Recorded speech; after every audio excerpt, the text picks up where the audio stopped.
Salut les amis, j'espère que vous allez bien. Heureux de vous retrouver encore une fois. Bienvenue dans cette nouvelle vidéo. Et oui, bien sûr avec mes feuilles. C'est pour vous donner les bonnes informations. Alors, on va parler aujourd'hui des 6 motifs de refus majeurs des universités. C'est-à-dire les réponses des établissements, les amis. Si vous êtes nouveau, merci de rejoindre la communauté. Laissez un like, c'est vraiment important. Ça permettra à l'algorithme de YouTube de proposer la vidéo aux autres personnes intéressées et surtout de promouvoir aussi la chaîne. On aura plus de courage de vous faire beaucoup de vidéos. Si vous êtes prêts, après le générique.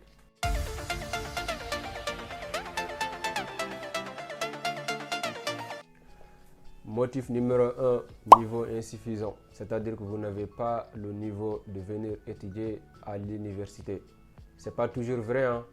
C'est peut-être que deux fois ils ont eu le nombre d'étudiants qu'ils voulaient, ou bien vous ne répondez pas aux critères exigés par l'établissement, ou bien vous n'avez pas aussi respecté les prérequis. Oui, bien sûr, les prérequis de l'établissement. Si par exemple ils avaient exigé un DELF B2, avec 60 sur 100 de crédit, et tu avais un DELF avec un 50-52, ou tu n'avais même pas un DELF. Donc dans ce cas, ils peuvent te dire que le niveau est insuffisant parce qu'ils avaient exigé un DELF B2 et tu n'as pas présenté un DELF B2 dans ce cas. C'est-à-dire que le niveau est insuffisant. Ou bien, ils avaient exigé d'avoir un bac S et tu avais un bac ES par exemple. C'est pour cela que je vous conseille, si vous postulez au niveau des établissements, c'est très important. J'ai répété ça plusieurs fois sur la chaîne. Il faut aller voir les prérequis des établissements. Qu'est-ce que l'établissement cherche? Qu'est-ce qu'ils veulent? Qu'est-ce qu'ils demandent aux étudiants? C'est vraiment important, ne négligez pas ça. Prochainement ou bien toujours, pour vos frères, pour vos amis, pour tout le monde. Si vous voyez une personne postuler sur Campus France, dites-lui d'aller sur le site de l'établissement, voir les prérequis des établissements. C'est là seulement où il peut voir en fait ce que l'université veut en fait. S'il cherche un B2, il faut faire ton concours B2, tu auras, c'est pas difficile. Je vous ferai une vidéo prochainement aussi sur le DELF et tout, parce que j'ai eu mon DELF, j'ai mon TCF, j'ai tout. Voilà. Donc, allez sur le site, regardez les prérequis de l'établissement et venir adapter sa candidature par rapport à ça. Plus jamais de motif niveau insuffisant. Si seulement c'est l'établissement qui veut, par exemple, vous donner un niveau insuffisant par excuse. On ne sait jamais. C'est bien vrai que des fois, on voit des motifs bizarres. Voilà, mais quand même, faites le max de votre côté, c'est vraiment important. Après ce refus, je vous explique une réponse qu'on voit toujours, presque tous les jours, comme on voit. C'est que si vous n'avez pas une réponse d'ici telle date, vous pouvez considérer que vous êtes accepté, vous pouvez récupérer votre attestation préalable à Campus France ou bien que vous êtes refusé. Si c'est dans le cas accepté, il faut juste prier que l'établissement vous oublie, ne vous répond pas après cette date, vous êtes accepté, vous allez à Campus France, vous récupérez votre attestation préalable. Il faut juste aller à Campus France, montrer le motif de réponse. Voilà, on vous a dit qu'après le 10 par exemple, si vous n'avez pas une réponse, vous êtes accepté. Dans ce cas, vous allez à Campus France, vous présentez le message, vous avez votre acceptation. Ok. Maintenant, le deuxième motif de refus, projet d'études et projet professionnel incohérent. Oh là là là là. Ça, c'est-à-dire que tu n'as pas suivi vraiment les vidéos de ton youtubeur préféré. Voilà. Un motif de refus, projet d'études et projet professionnel incohérent. Les gars, je vous ai dit que sur Campus France là, il y a deux choses les plus intéressantes en fait pour moi. L'entretien pédagogique Campus France, votre lettre de motivation. C'est vraiment intéressant. C'est les deux choses qui vont vraiment vous démarquer des autres candidats. L'aide de motivation, le cœur c'est quoi? C'est votre projet d'études et votre projet professionnel. Un motif qui dit projet d'études, projet professionnel incohérent, c'est-à-dire que votre lettre de motivation, vous n'avez pas réussi votre lettre de motivation. Ça c'est de 1. De 2, pas de concentration, pas d'intérêt ni rien. C'est-à-dire que peut-être vous avez cité 2 projets professionnels, 2 projets d'études, où vous n'étiez pas peut-être clair pour expliquer ce que vous voulez faire. Si une fois une personne devant toi qui n'arrive pas à comprendre ce que tu veux faire, ta lettre de motivation n'a plus de sens en fait. lettre de motivation, je me présente, j'explique ce que je fais actuellement et j'explique à la fin qu'est-ce que je veux faire après. C'est ça mon projet professionnel. Ce que je fais en ce moment, mon projet d'études que je souhaite aussi faire après toujours mes études ici.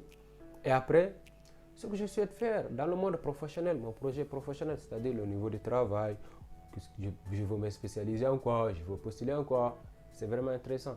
Projet d'études et projet professionnel incohérent, ça me fait mal quand je vois ça. C'est-à-dire que tu as fourni tous les efforts possibles et à la fin, on te colle un motif de refus comme ça. C'est un peu bizarre. Alors que tu pouvais éviter tout ça. Tu as les moyens, tu as la capacité, tu as minimum ton baccalauréat. Du coup, tu peux faire des recherches, tu peux demander aux gens, tu peux, même si tricher, faire autre chose, adapter comme il faut, c'est pas grave. L'essentiel, c'est d'avoir un bon résultat, c'est tout. Donc, projet d'études, projet professionnel incohérent à éviter. Respecter les critères de formation, les critères de l'établissement, les critères de projet d'études, les critères de lettre de motivation. Vous n'aurez jamais un projet d'études et un projet professionnel incohérent. Troisième, capacité limitée atteinte. Donc, là, on ne peut rien dire. Ils voulaient 60 étudiants, ils ont eu 60 étudiants. Même si parmi les 60, il y en a qui ont 10, tu as 15, mais ton dossier est traité après, ces gens-là, c'est pas que tu ne mérites pas en fait d'être accepté ou bien ton niveau est insuffisant ou tu n'as pas les moyens, autre chose comme ça. C'est juste que le motif de refus a bien dit que leur capacité est atteinte. Donc, il n'y a pas de souci dans ça. L'année prochaine, tu pourrais postuler au sein d'une même université très tôt, faire ton entretien très tôt, attendre, prier, attendre une réponse positive. Ce n'est pas un problème dans ce cas. Et tu peux faire un recours gracieux, dire peut-être, en cas de désistement, si une personne désiste par exemple, décide de ne pas étudier dans cette université, tu pourras être accepté. C'est possible, c'est possible. Donc, tu fais ton recours gracieux. À respecter aussi un recours, ne te réveille pas un jour seulement, tu envoies un message, un mail, tu écris un texte, tu envoies un recours. Non, prends ton temps, une semaine.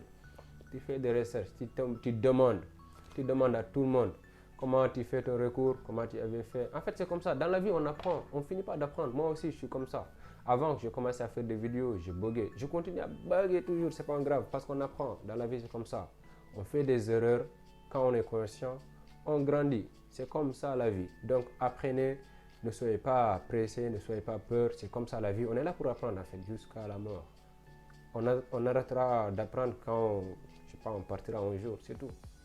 Donc, apprenez avec vos proches, votre famille, vos amis, et ils vous expliqueront comment ils font les recours, comment ils rédigent les recours, comment ils font les recours, qu'est-ce qu'il faut faire, qu'est-ce qu'il faut demander, qu'est-ce qu'il faut rajouter. Je vous donne un conseil si vous faites un recours, de moi personnellement, c'est de savoir si vous avez manqué quelque chose. Par exemple, s'il n'y avait pas votre diplôme de baccalauréat, rajoutez-le. Si vous n'avez pas mis certains relevés que vous n'aviez pas encore reçus, rajoutez les relevés et laissez un message. Voici, tac, tac, tac, expliquez que vous avez rajouté ce reçu-là.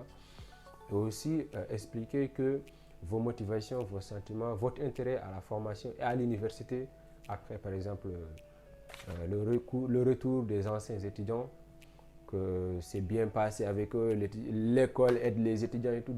Donc, vous pensez vraiment que l'établissement vous aidera à réussir votre projet professionnel. C'est intéressant. Le motif de refus numéro 5. Le candidat ne possède pas les prérequis nécessaires pour la formation exigée. Là aussi, ça fait mal. Il y a mon cousin qui a eu un refus l'année dernière parce qu'il n'a pas 65 sur 100 au niveau du DELF. Il avait 61 comme ça. Et alors, qu'est-ce qu'on a pu faire? Rien. Rien. Pourquoi? Il n'a pas allé dans leur site voir les prérequis de cet établissement. Il n'a pas vu les prérequis de cet établissement. L'université lui a dit il faut avoir 65 pour être accepté. Et lui, il n'a pas 65. Donc, il est refusé. Et c'est grave. Qu'est-ce qu'on peut faire? Rien du tout. Tu ne peux même pas faire un recours dans ce cas. Si tu fais un recours, qu'est-ce que tu peux dire? Ah ouais, peut-être je vais refaire le DELF, j'aurai 65. Qui te dira, même si tu es Emmanuel Macron, tu peux faire un concours, tu as 2. Qui t'a dit que tu auras 100 même là-bas? Qui t'a dit que tu auras 5 même là-bas? Rien ne te garantit que tu auras 10. C'est pas sûr, c'est un concours. Tu peux venir un jour à mauvais humeur, malade, tu ne vas rien comprendre. Donc, avant de postuler, allez visiter les sites. Ils sont là pour ça. Visiter, voir qu'est-ce qu'ils demandent, qu'est-ce qu'ils cherchent. C'est vraiment intéressant. Nous, si on est là, on fait des vidéos. C'est pour vous aider. C'est la famille, vous êtes les frères. Moi, personnellement, on est là. Donc, si vous voyez une personne prendre tout son temps pour vous expliquer, c'est parce qu'il a passé quelque part. Il a passé quelque part. Donc, il n'y a pas beaucoup de tempérer, comme on dit. Il n'y a pas beaucoup d'être fatigué comme ça. Il faut juste accepter ce qu'on est, avoir la confiance en soi, aller rentrer partout, demander et ça ira. Bon, j'espère que la vidéo vous aura plu et j'espère qu'elle vous aidera pour réussir votre démarche Campus France et apprendre aussi, hein, apprendre. N'oubliez pas ce que j'avais dit, on ne finit pas d'apprendre dans la vie, hein, apprendre. Peut-être ça va mal passer cette année ou vous avez que des refus. Apprendre de cette vidéo et l'année prochaine de ne pas répéter ces erreurs. Des fois, je vois une personne qui a des moyennes 14, 15, il finit par être refusé, ça me fait mal. Ça me fait vraiment mal. Pourquoi? Tu as moins 15. Qu'est-ce qu'il te faut? Tout le monde virtuel là qui reste, l'aide de motivation, entretien Campus France, ça c'est des trucs vite fait. Et tu n'arrives pas à avoir une acceptation. Tu as les universités. Tu sais, les universités qui cherchent moins 12, 14, 10.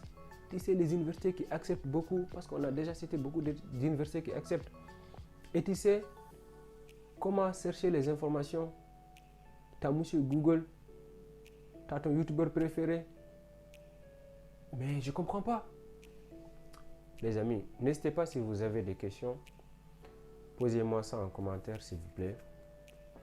Je répondrai avec plaisir. Ok? Posez-moi juste vos questions en commentaire. J'adore discuter avec vous, de vous donner beaucoup d'informations. Je suis là pour ça. On se dit à la prochaine vidéo. Portez-vous bien. Et n'oubliez pas de partager la vidéo.